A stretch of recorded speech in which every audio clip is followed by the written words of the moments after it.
You can pack everything you think you need for a Mediterranean cruise and still be completely unprepared the second you step off the ship. Because this isn't a beach vacation. You're walking miles on stone streets, dealing with heat you didn't expect, and running into rules no one warned you about. So while most people spend the week uncomfortable, overpacked, and fixing mistakes, others make the most of every moment with ease. And most of it comes down to what they pack. So before you fill your suitcase with stuff you won't touch, let me show you what actually matters. This video isn't a checklist, and it's not about packing more stuff. It's about packing in a way that actually works once you're in Europe. Because a mistake most people make on Mediterranean cruises is packing for what they think the trip will feel like instead of how it actually plays out day to day. So in this video, I'm walking you through what earns its space in your suitcase, what you'll actually carry with you in port, what most people bring and never touch, and a few things that will absolutely ruin your trip if you forget them. Oh, and if we haven't met yet, I'm Evan from Family at Sea. If this is your first time watching my channel, I'm glad you're here. And if you've been here a while, you already know how much I appreciate you. If you're ready, I am. Let's go. Before we dive in, just a quick heads up. Some of the links down in the description are affiliate links. If you decide to buy something through them, I may earn a small commission at no extra cost to you. But just so you know, I'll never recommend gear I don't personally use or trust. Everything I'm sharing in this video is stuff I've either brought to the Mediterranean myself or genuinely believe will make your cruise better. So if you do use those links to support the channel, just know that I truly appreciate it. Alright, let's get into the list. Let's start with the things that actually deserve a spot in your suitcase, the items that make your trip easier instead of weighing you down. And perhaps the most important of them all on a med cruise are comfortable walking shoes you've already broken in. As you explore Europe, you'll be putting in 15, 20, and even 25,000 steps a day on cobblestone streets, uneven surfaces, and hills, and new shoes will give you blisters fast. And well, once that happens, every port day becomes a grind. There are a lot of good options out there, but I personally prefer the Adidas Ultra Dream DNAs. They come in a wide range of styles, so you can find something that looks good walking around cities and still works with a nicer outfit at dinner. And from a performance standpoint, they're lightweight, breathable, and cushioned with enough to handle long days on your feet without wearing you down. And they do all of that at half the price of other shoes with similar features. Many of the places you'll want to visit in the Mediterranean, especially churches and religious sites, require your shoulders covered and your legs covered to at least the knee. But instead of packing separate outfits, bring something that can handle all of it. You want an outfit that works in the heat, stays comfortable for long walking days, and still meets those requirements so you're not turned away. For men, that could be long, lightweight shorts that extend beyond the knee, or linen pants with a lightweight shirt with sleeves. And for women, that could be pants or a sundress past the knees paired with a shawl when needed. Getting to a Mediterranean cruise isn't simple. You've got long-haul flights, transfers, hotels, and then the ship, and your luggage is moving a lot more than people expect.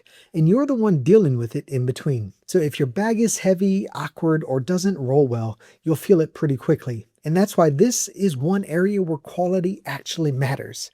Which is exactly why today's video sponsor matters more than ever. Level 8 makes luggage that's built for this kind of travel. This is their Gibraltar aluminum carry-on. If you want something that's built for long-term use, this is a great option. It uses a full aluminum shell with a rigid frame, so it holds its shape and protects what's inside better than standard luggage. Instead of zippers, it has dual latch locks, which removes a common failure point, adds security, and it also makes access a lot simpler and faster. The corners are reinforced for impact, the handle locks firmly in place, and the spinner wheels roll smoothly across different surfaces. So everything works the way you expect when you're moving through airports, train stations, and cruise terminals. And this is their luminous textured carry-on. If you'd rather go lighter and more budget-friendly, this is still a really solid option. It's lightweight, easy to maneuver, and built well enough for most trips, so you're not sacrificing quality, you're just choosing something that fits how you travel. It has a durable polycarbonate shell that flexes a bit instead of denting, which is great for overhead bins and tight spaces, and the wheels roll smoothly without a lot of effort. Inside, it's simple and easy to pack, so you're not fighting the layout every time you open it. So it really comes down to your style of travel, but either way, having luggage that works with you instead of against you makes a much bigger difference on a Mediterranean cruise than most people expect. If you're interested in checking these out, I'll put links below where you can grab them on Amazon or directly through Level 8's website. And if you do order from their site, you can use the code FAMILY at sea to get an extra 10% off. Whether it's on a sea day or a long port day, a portable power bank is one of the most important things you can have. Between photos, maps, and tickets, your phone won't last all day, and having backup power means you're not watching your battery instead of enjoying where you are. Not to mention, you can use it to charge your devices at night if you're on a ship with limited power outlets. I've tried a bunch of different styles over time. Bulky ones with cables, ones that need separate chargers, and well, this is the one I keep coming back to.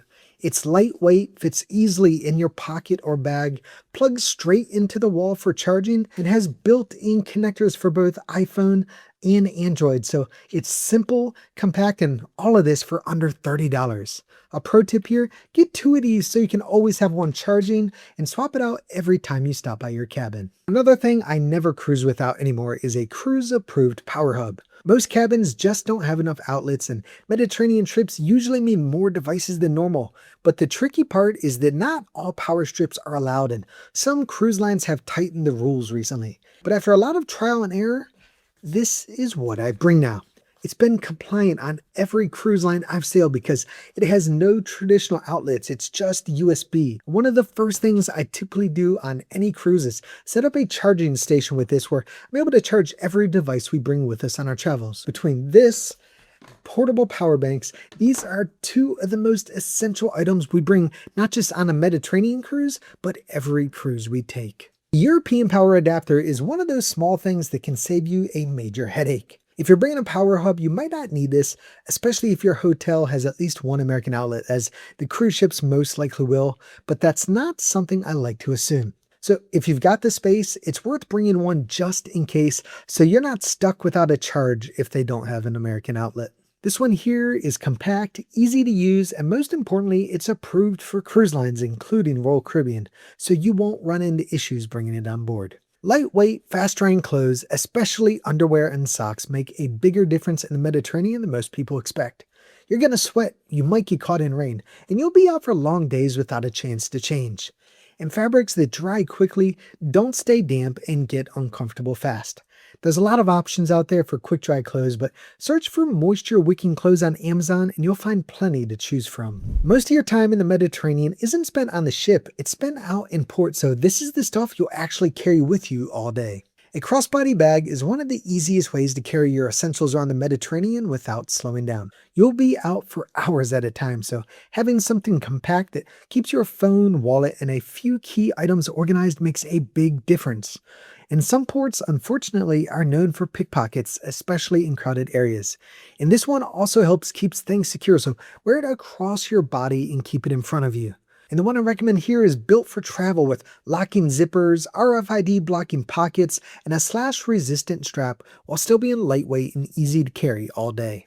A retractable badge holder is one of those small upgrades that makes a big difference on a cruise. You'll be using your room key constantly, opening your door, getting on and off the ship, and making purchases, and searching your pockets for it every time gets old fast. A retractable badge holder clips to your belt, your shorts, or crossbody bag and extends when you need it so you can tap your card without taking it off, giving you quick access while keeping it secure. Just make sure to have a clear sleeve for the card itself, since this is just the clip and reel, not the holder. Rain is one of those things you won't think about until it hits, and when it does, you'll want something with you. You can bring a lightweight rain jacket, but if you want to save space, a compact poncho is a smarter option. Look for one that's durable enough to use more than once, but still folds down small. It takes up almost no room in your suitcase, and it fits easily in your day bag, so you have it when you need it without planning around the weather. And unlike a jacket, it gives you extra coverage, including your backpack and anything you're carrying. Don't assume your phone is going to work perfectly in every port. Service can be spotty, roaming can get expensive, and you don't want to have to rely on having a signal when you need directions or your tickets.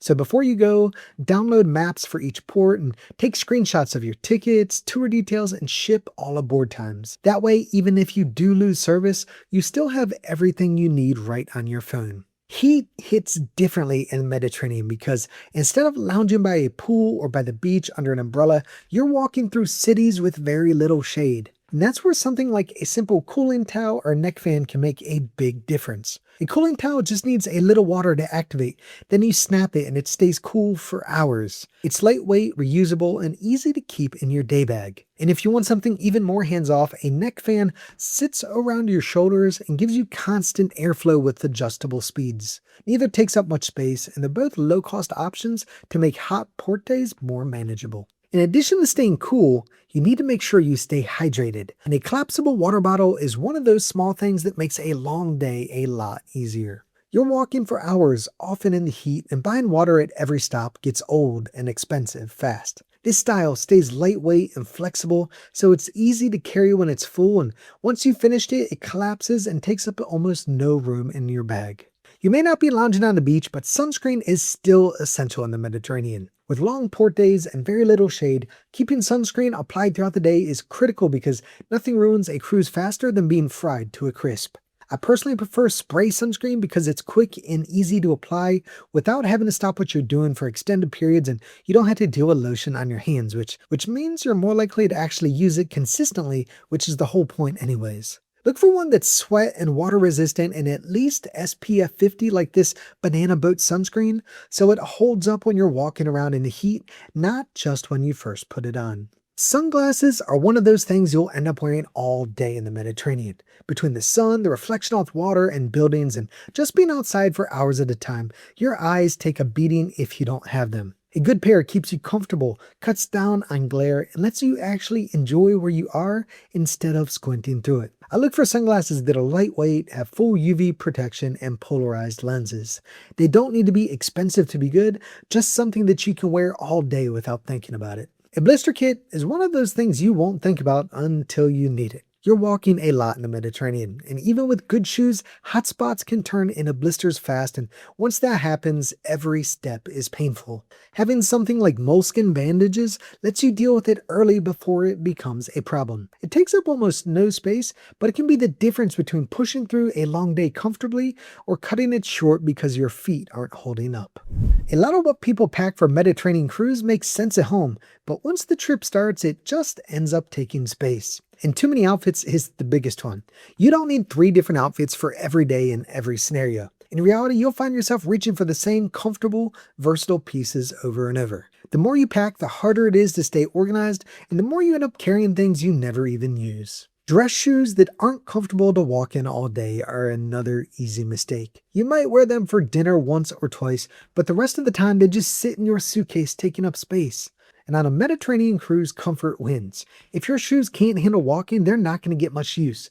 You're better off bringing something that still looks good, but you can actually wear for more than just a short walk to dinner. Full-size toiletries take up more space than they're worth. You don't need your full setup for a week-long trip, and most cruise cabins don't have a lot of room to spread things out anyways. Smaller sizes are easier to pack, easier to organize, and still give you everything you need. And if you do run out of something, it's easy to grab it in port or on the ship, so there's no reason to bring more than you'll realistically use. Expensive jewelry or watches are another thing that sounds like a good idea at home, but rarely makes sense on this kind of trip. You're in crowded areas, moving around a lot, and the more valuable something looks, the more attention it draws. It also adds stress because you end up thinking about it, keeping track of it, and worrying about it instead of just enjoying the day. Simple is better here. Bring something you're comfortable wearing out all day without thinking twice about it. Beach towels are another thing that just ends up taking up space. Cruise lines provide them both on the ship and for port days, so there's no reason to pack your own. They're bulky, they don't pack down well, and they end up being one of the biggest items in your suitcase for something you really don't need. So use the ones on the ship and keep that space for something more useful. Some things you can get away without, but there's a few that are absolutely essential, and a credit card with no transaction fees should be one of them. You'll be using your card all the time in the Mediterranean, and those fees add up fast if you're not paying attention. So make sure you have a card that doesn't charge them before you go. You won't need cash for everything, but having some euros on you makes a difference. There are plenty of situations where cards aren't ideal, like small purchases, tips, bathrooms, or quick stops where cash is just easier. The key is to get it before you go. Exchange at your bank at home so you get a better rate and you don't have to deal with airport kiosks or tourist traps once you arrive. Having a small amount ready keeps things simple when you're out for the day. Document backups are one of those things you hope you never need, but you're glad you have if something goes wrong. Keep digital copies of your passport, travel documents, and tickets on your phone, and have a simple printed copy in your bag as well. If your phone dies, gets lost, or you run into an issue in port, you're not stuck trying to figure things out without access to important information. It takes a few minutes to set up, but it can save you a lot of stress if anything goes sideways. A small medication kit is another one of those things you really don't think about until you need it. But with long travel days, different food, and being out in the heat, it can all catch up with you. So having the basics like pain relief, stomach meds, and motion sickness covered makes a big difference. You definitely do not want to be trying to figure that out in another country. I've included a few of the ones I personally bring in my Mediterranean Cruise Essentials list below so you can see exactly what I use. So by now, your suitcase might be looking a little full, and well, your brain probably is too. But that's the thing about a Mediterranean cruise. It's not just a vacation, it's an adventure. And the more prepared you are, the better it gets. But here's the bad news. If all you do is pack well, you're only halfway there. Mediterranean cruises are incredible, but they're also busy, fast-paced, and well, easy to get wrong because you're dealing with long port days and crowds at major sites and a lot of moving parts between cities. And if you don't plan for how it actually works, well, you're going to end up overheated, rushed, and missing the moments you came all that way to experience. But the good news, that's exactly what my next video covers. In it, I'll walk you through the biggest Mediterranean cruise mistakes people make and how to avoid them. So once you're packed, click that video next, and I'll show you how to make the most of your time in port, how to plan your days so you're not rushing from place to place, and the one shift that completely changed the way we experienced our cruise, even when things didn't go as planned. I'll see you over there. If you're ready, I am. Let's go.